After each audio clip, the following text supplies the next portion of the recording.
The demotion ceremony had exactly 47 witnesses, officers in dress uniforms, intelligence analysts in crisp suits, and 2 Pentagon observers who kept checking their phones.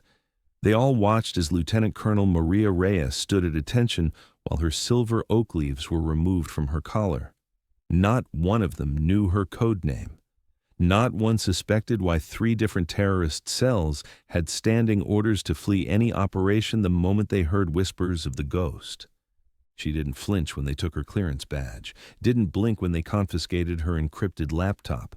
Her face remained carved from stone as they read the charges: mishandling classified intelligence, failure to follow protocol, conduct unbecoming an officer. The words echoed in the sterile conference room like bullets hitting steel.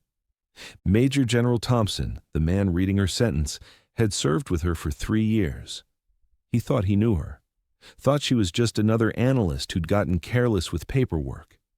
He had no idea that the woman standing before him had once infiltrated a Moscow safe house alone and extracted 2 captured Navy SEALs using nothing but stolen janitor credentials and a fire alarm.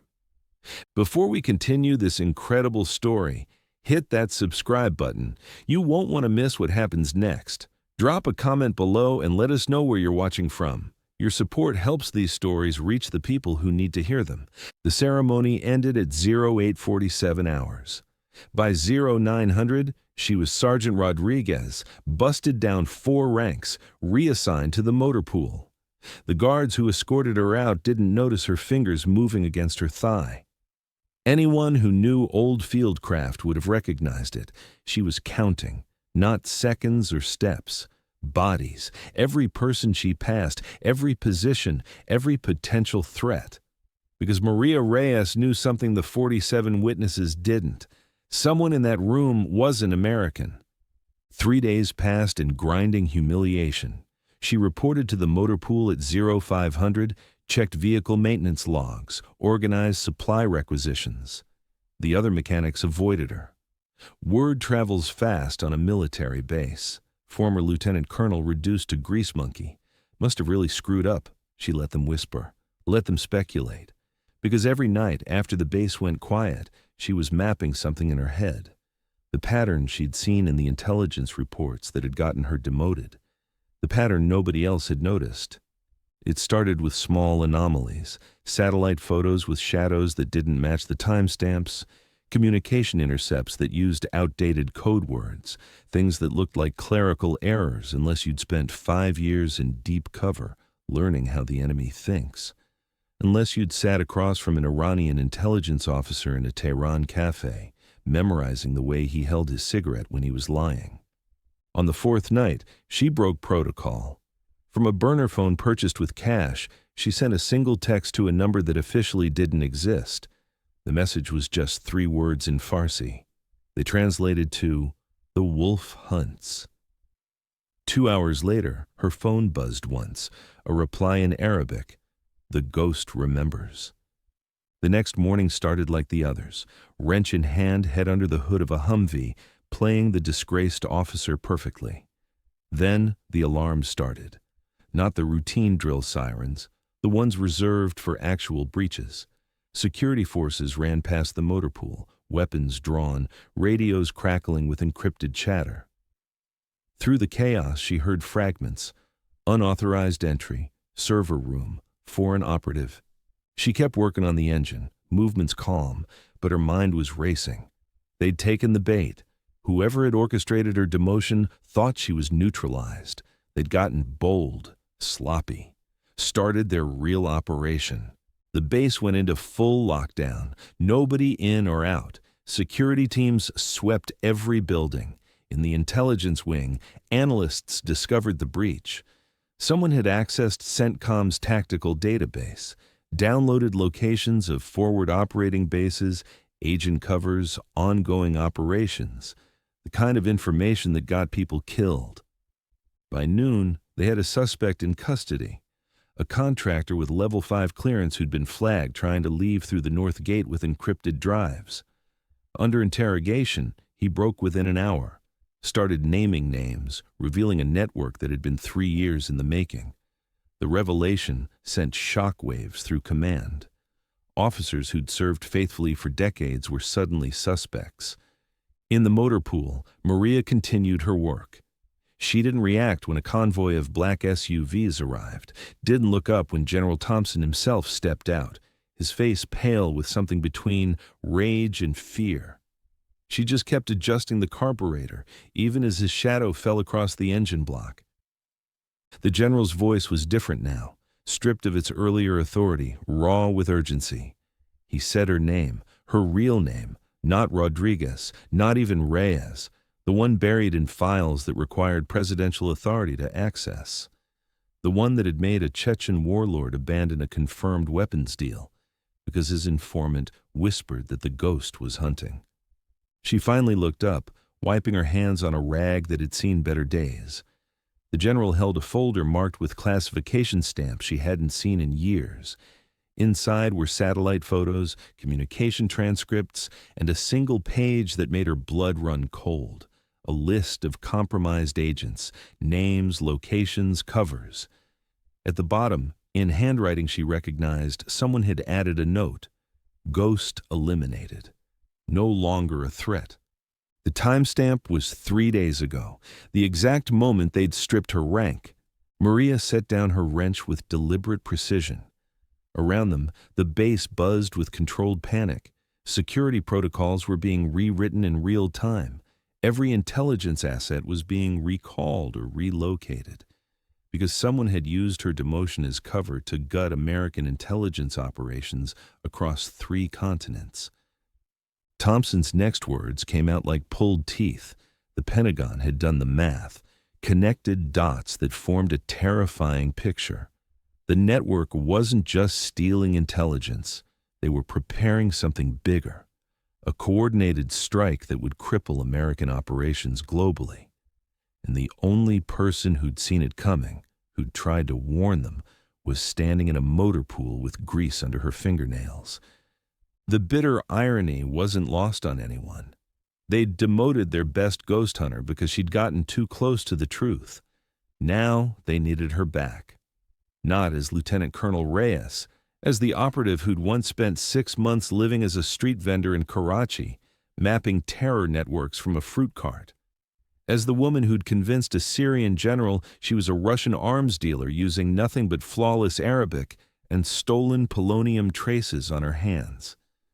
But Maria wasn't moving, wasn't reaching for the folder, because she had learned something during her 4 days in disgrace.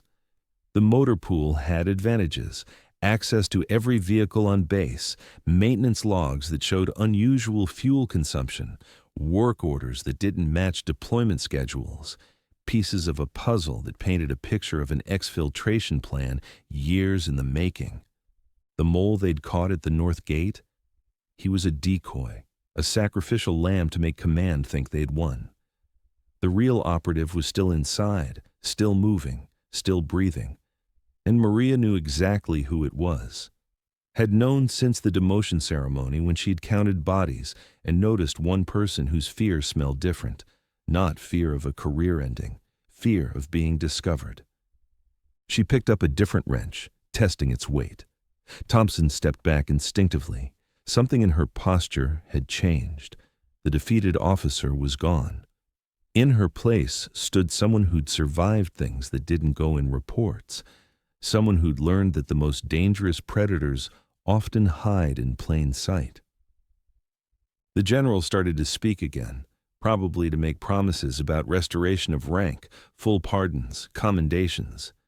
She cut him off with a gesture that belonged in a Budapest back alley, not a military base, because time was a luxury they'd burned through while playing politics with her career. Every second wasted was another file uploaded, another agent exposed, another operation compromised. Maria pointed to the convoy of SUVs, then to herself. Message clear. She'd ride, she'd hunt, but on her terms. No ranks, no protocols, no bureaucracy. Just her and the skill set that had made enemies check shadows twice and sleep with weapons under their pillows. the skill set they'd tried to bury under maintenance reports and motor oil. As she walked toward the vehicles, something shifted in the air. The mechanics who'd whispered about her disgrace now watched with dawning recognition. This wasn't a fallen officer climbing back up. This was something else entirely. Something that had been hiding in plain sight, waiting for the perfect moment to remind everyone why certain names became legends in rooms where the lights stayed off. The convoy doors opened. Inside sat a collection of Pentagon's finest, tablets glowing with tactical data, faces tight with the kind of tension that came from realizing your entire security apparatus had been compromised. They looked at her differently now. Not as disgraced Lieutenant Colonel Reyes, as the ghost. The operative who'd once made a North Korean general defect by leaving origami cranes made from his own classified documents on his breakfast table every morning for a month. Maria slid into the vehicle, already calculating.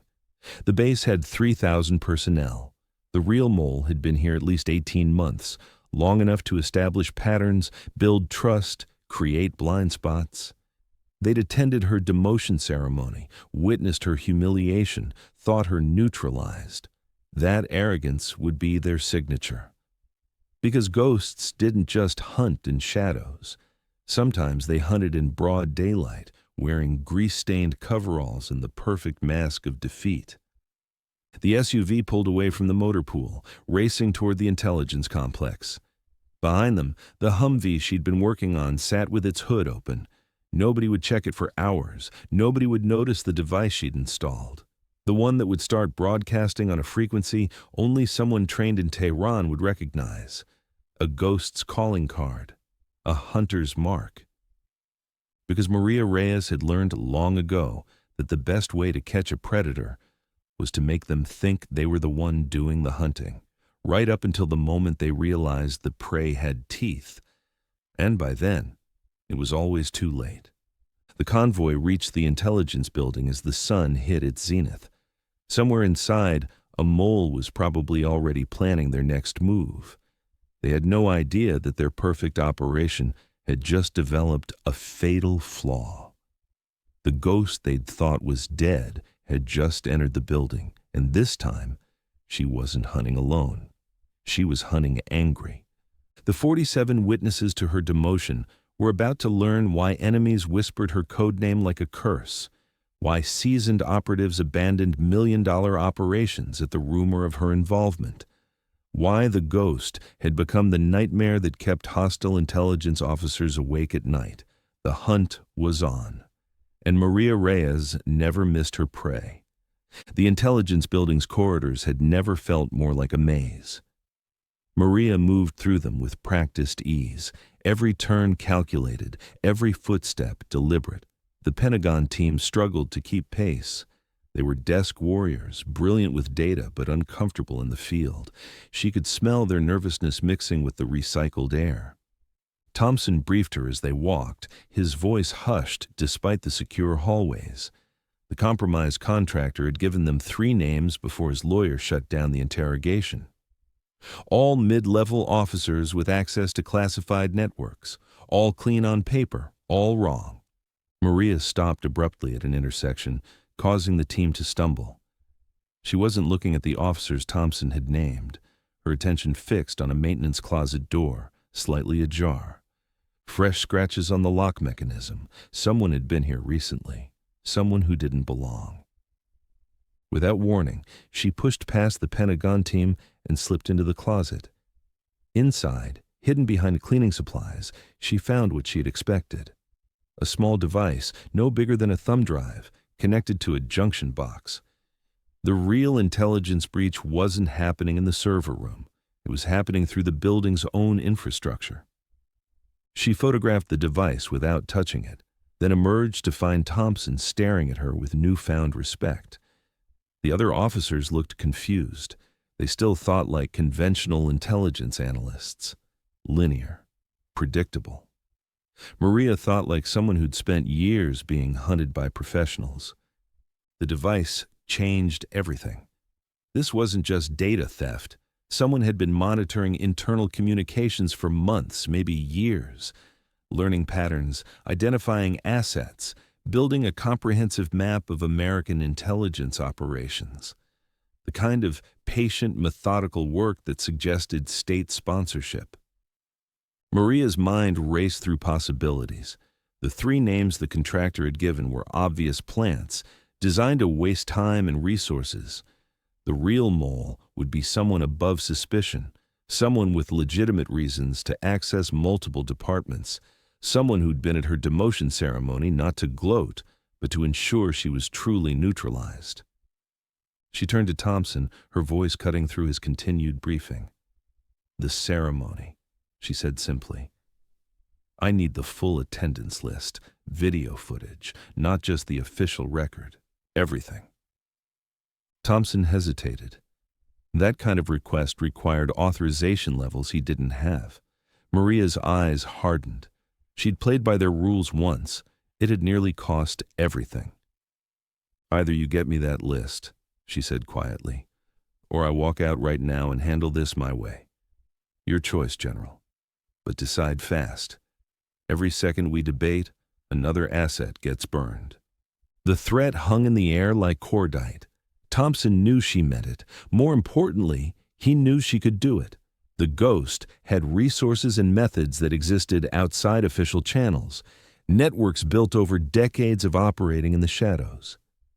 "Make the call," Thompson finally said to one of his aides. "Full access, whatever she needs."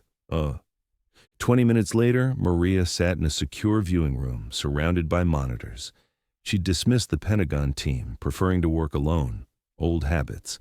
The fewer people who knew her methods, the safer everyone stayed. The footage from her demotion ceremony played across multiple screens, different angles, different timestamps. She watched herself stand at attention, face impassive as they stripped her rank. But she wasn't watching herself. She was watching everyone else. Body language told stories words never could, the way someone shifted their weight, how they held their hands, where their eyes traveled when they thought no one was looking. She cataloged every tell, every micro-expression, every deviation from baseline behavior. There. Third row back. A lieutenant colonel from logistics she'd seen maybe twice in 5 years. His presence at the ceremony made no operational sense, but it was his hands that gave him away. While everyone else watched her humiliation, his fingers had been moving, subtle, practiced, recording, not with a device, but mentally, the way operatives were trained to memorize details when electronics weren't an option. Maria rewound the footage, watched again. The man's breathing pattern was wrong, too controlled for someone merely observing a routine disciplinary action. He was managing adrenaline, fighting excitement, because he wasn't watching a demotion. He was watching the removal of his biggest threat. She pulled his file. Lieutenant Colonel David Chen, spotless record, commendations for efficiency, multiple deployments, all successful, the perfect officer, too perfect. His career trajectory showed none of the setbacks that marked authentic military service. No failed operations, no difficult choices, no scars. Maria cross-referenced his deployment history with known intelligence failures. The pattern emerged like a photograph in developer fluid. Every major leak, every compromised operation, every blown cover had one common denominator. Chen had been in proximity, never directly involved, always with plausible deniability. But there, a ghost in his own right. She was reaching for the secure phone when instinct made her freeze. Something in the air had changed. The ventilation system's hum had shifted, almost imperceptibly. Someone had accessed the environmental controls, someone who knew she'd be alone in this room. Maria didn't hesitate. She grabbed the external drive containing her evidence and rolled under the desk just as the vent covers exploded outward. Gas hissed into the room, thick and acrid. Not lethal, she realized immediately. Incapacitating. They wanted her alive. She held her breath, calculating. The room's door would be sealed, standard protocol for a chemical breach, but the monitors were hardwired through the floor. That meant cable access. That meant an exit. Working by touch, she found the access panel. Her lungs burned for oxygen, but she'd trained for this. In pools, in chambers, in situations where breathing meant death, the panel came free. She dove through, pulling herself along cables and conduits as the gas filled the room above. The crawl space led to a mechanical room 1 floor down.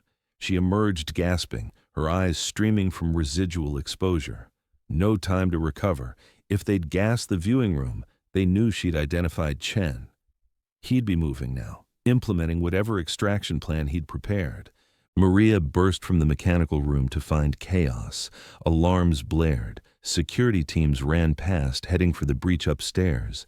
In the confusion, she melted into the flow of personnel, just another body in motion.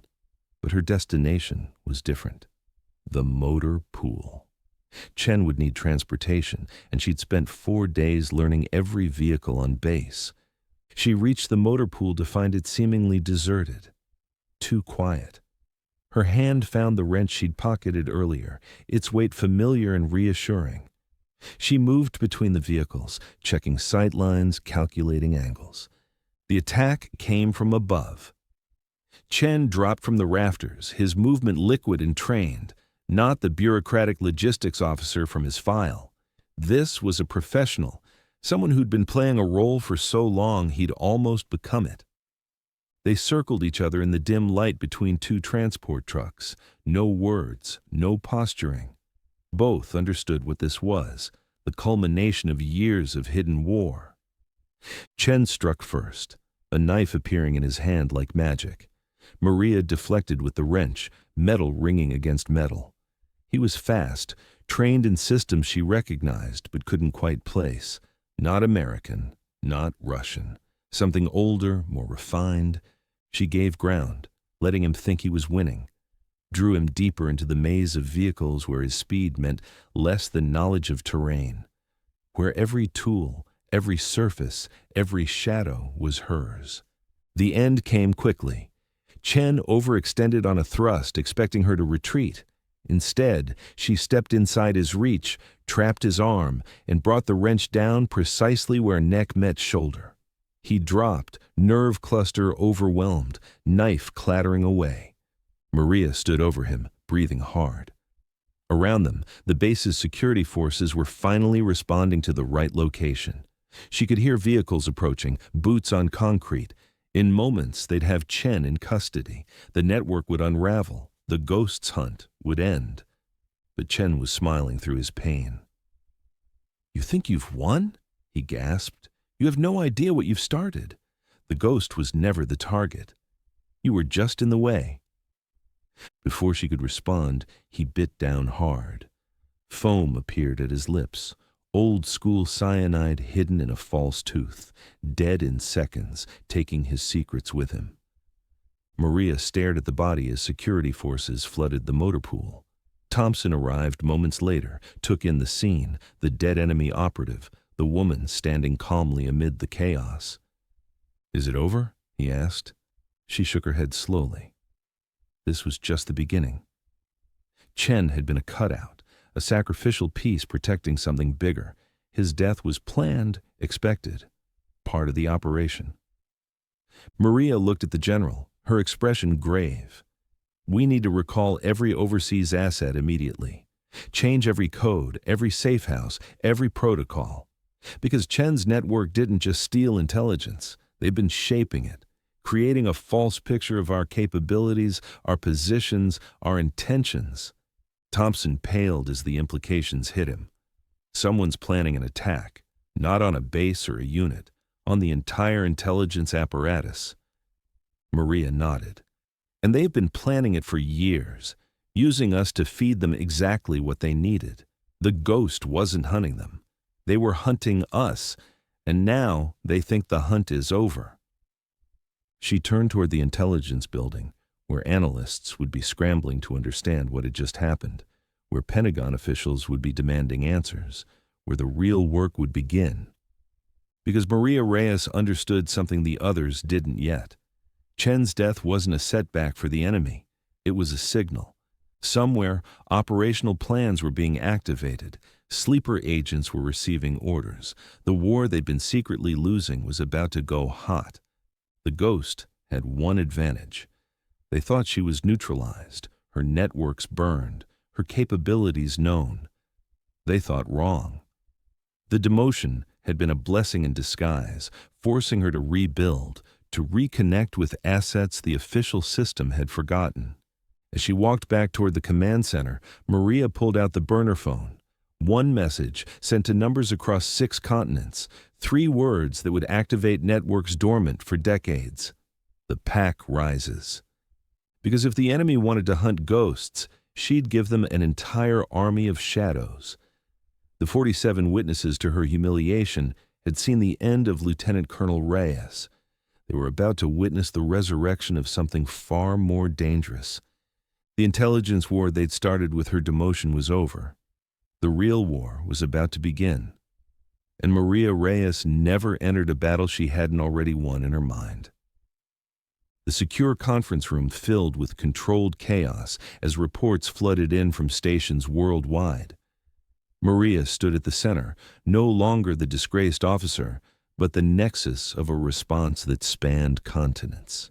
Thompson had ceded operational control without being asked. Even Pentagon's finest recognized when they were out of their depth. On the main screen, dots began appearing on a world map. Each represented an asset responding to her activation code, ghosts rising from their civilian covers, a restaurant owner in Prague, a shipping clerk in Singapore, a teacher in Cairo, people who'd been dormant so long their handlers had forgotten they existed. But Maria remembered. Every name, every capability, every debt owed and favor earned. The official intelligence community had their databases and protocols. She had something more valuable. Trust, built over decades in places where trust meant survival. The first actionable intelligence came from Berlin. A ghost working as a cab driver had noticed unusual activity at a diplomatic residence. The same residence Chen had visited 6 months ago during a logistics conference. The timeline was accelerating. More reports followed. Pattern recognition on a global scale, diplomatic pouches moving through unusual channels, communications blackouts at facilities that shouldn't have been significant.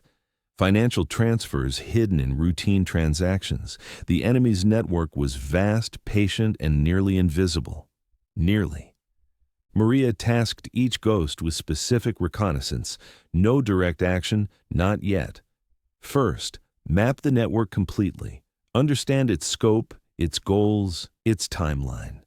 The enemy had spent years building their operation. She'd dismantle it in days, but only if she understood it completely.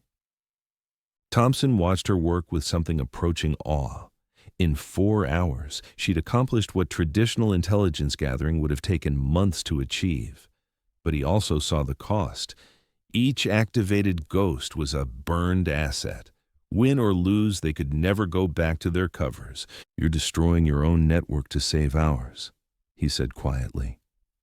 Maria didn't look away from the screens. They stopped being mine the day I accepted that demotion. Now they're weapons, and weapons are meant to be used.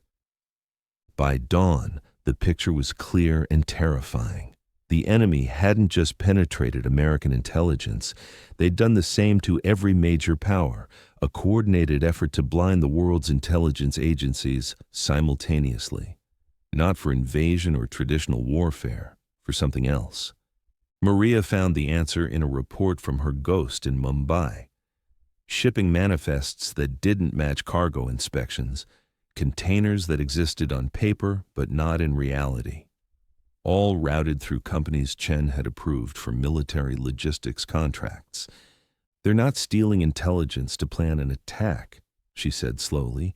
"They're stealing it to hide what's already in motion. Every major military has been shipping their equipment, and nobody knows what they're actually moving." The room fell silent as the implications sank in. Weapons, materials, possibly even personnel had been moving under false manifests for years, hidden in plain sight within the legitimate military logistics system. Thompson's secure phone rang. He listened, his face growing paler with each word. When he hung up, his hands were shaking. A NATO warehouse in Germany just conducted an emergency inventory. Half their stored ammunition is gone, replaced with weighted dummies. Nobody knows how long they've been sitting on fakes. Similar reports began flooding in. Weapons depots empty, fuel reserves contaminated, communications equipment sabotaged, not everywhere, just enough to create chaos when discovered, to force a massive panicked inventory that would consume resources and attention. Maria saw it then. The final piece of the puzzle. They're not trying to blind us permanently. They're creating a window. While everyone's checking their own house, something else happens.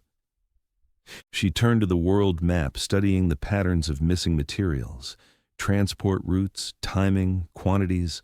Her mind ran calculations, eliminating impossibilities, narrowing options. There. She pointed to a spot in the Pacific. International waters, but along major shipping lanes. Everything's been moving toward this point. Whatever they're planning happens there. Thompson was already reaching for the phone to alert the Navy when Maria stopped him. Wait. If we respond too quickly, too accurately, they'll know we're onto them. They'll adapt, disperse, try again later. Then what do you suggest? Let me go in first. Quietly. Confirm what's there. Then we respond with overwhelming force. She looked at him steadily. Give me a team, not regular forces, ghosts, people who don't exist. Thompson hesitated. Sending the woman who'd just saved American intelligence into what could be a trap seemed like madness. But then again, madness had been working pretty well so far. Whatever you need, he said finally. Maria allowed herself a small smile. The first since her demotion. I need pilots who've been declared dead, ships that were reportedly scrapped, weapons that don't exist in any inventory. We're going to fight ghosts with ghosts. The real war was about to begin. But Maria Reyes had spent her entire career preparing for exactly this moment, when the shadows themselves went to war. She looked at the map one more time, memorizing the coordinates. In 72 hours, she'd either stop the greatest intelligence coup in history or die trying. Either way, the ghost would finally fulfill her purpose. The 47 witnesses to her demotion thought they'd seen the end of her story. They'd only seen the prologue.